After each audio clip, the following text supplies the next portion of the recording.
Thank you for tuning in to Koppen with Comic. I'm Brian Koppen, and we're here with comic James Camacho.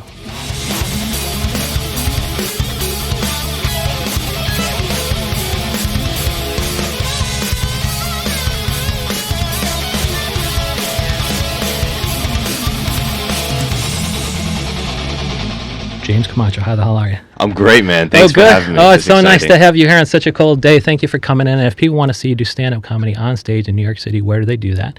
And also, where do they find you online? So, I have a website, jamescamacho.com.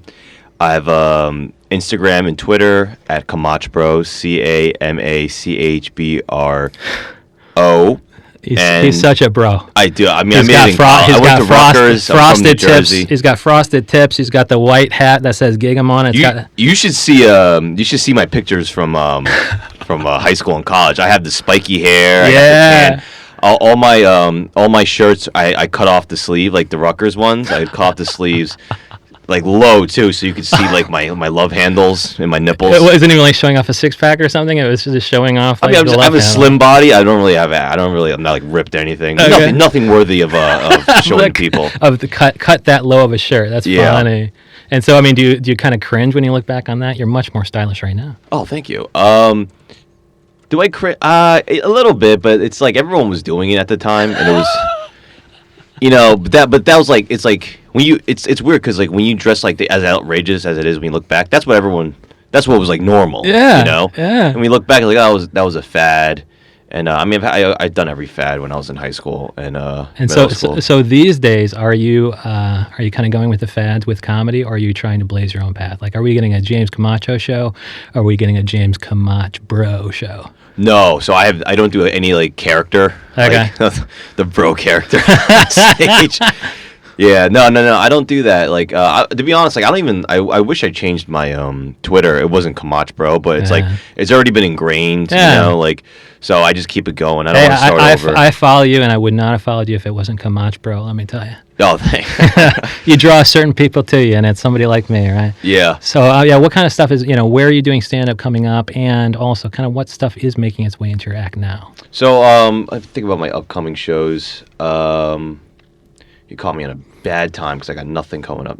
I might be at a Stress Factory. Oh, cool. That's Jersey? In Jersey and in Bridgeport, Connecticut. Oh, cool. I might be opening for Damon Wayans the next 2 weeks. Nice. But, that's not confirmed yet. But, check out my website, obviously, to see if that's happening. Okay. But then the February 28th, oh, Jesus, I'm about to say I might cancel a gig. That's not a good thing to say, right? He totally will not cancel. Buy your tickets. They'll be refunded if you canceled, probably, right? Right. Okay. So I'll say this. March 5th and 6th, I'll be at Laugh Fest in Grand Rapids, Michigan. Oh, cool. March 21st, I'll be headlining in Gateway Comedy Club, Patchogue, New York.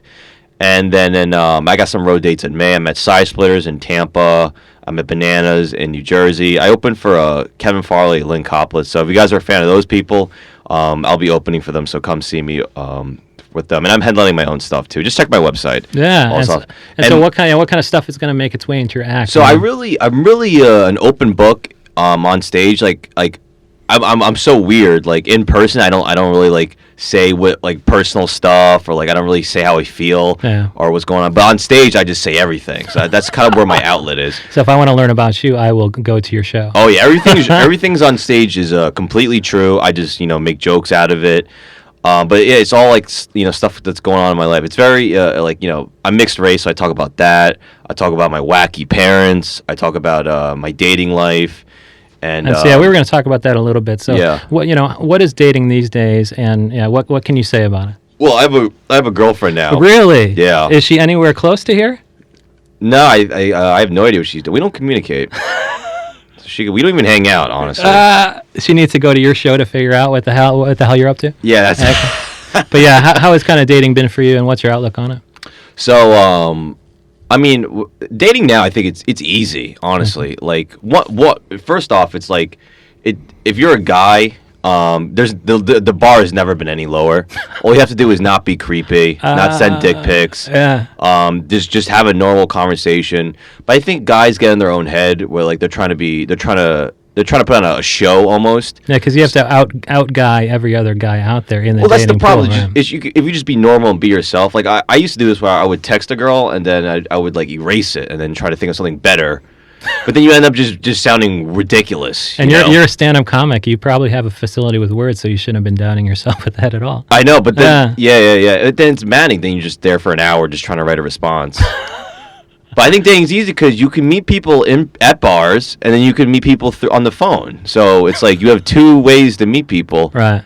And people always complain. I think people just like complaining. They go, "Dating's so hard. The apps are this."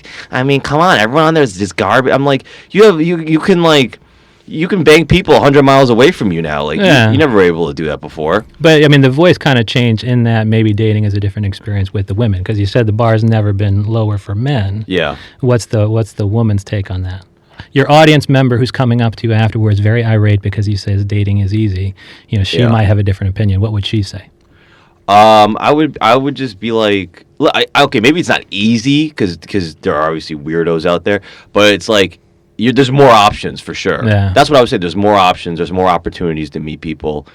There's like Facebook groups. You can before it was just pretty much you were limited to like where your neighborhood, or where you went out or who you worked with. Now it's really like, you can like meet people with similar interests as you because of the internet. So I just think there's more opportunity. Maybe it's not easier because I mean, like even back in the day when you would date people, you would run into weirdos and but I think we all just get used to it. Yeah. We all get used to our lives and now that you've let's say you have found the one through the dating or whatever. Yeah. Like how does your communication differ? In real, like, are you really sincerely not communicating as much in real life as you are on stage? Like, will your girlfriend have to listen to your act to figure out what you're feeling about your relationship at that time? No, because the act stuff is like I can't, like, if I was gonna say like literally like the act stuff is like it's personal stuff, but it's still like at a point where it has to be funny. Yeah. I mean, if I was gonna be dead honest, like it wouldn't be comedy. Be funny. Yeah, it would probably be like a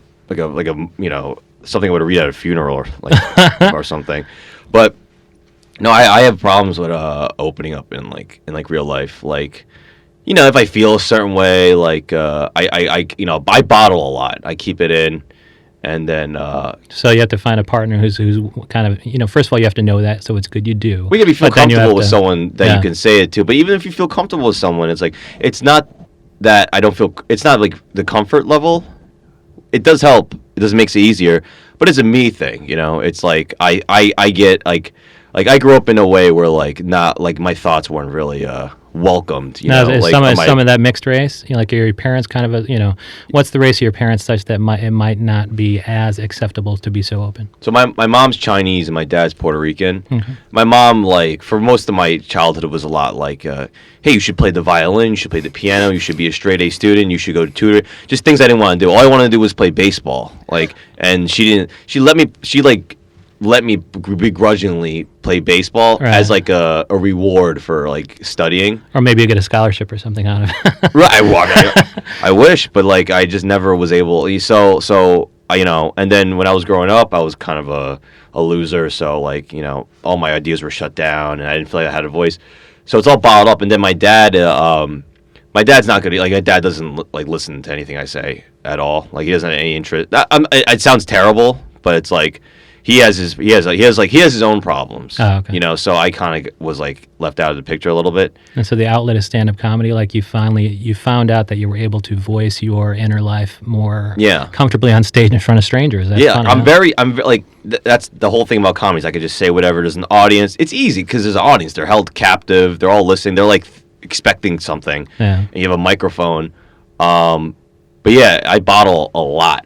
I'm in my head all the time. That's like if you talk to me, like I start looking all over the place, and then I'm aware that I'm not listening, right?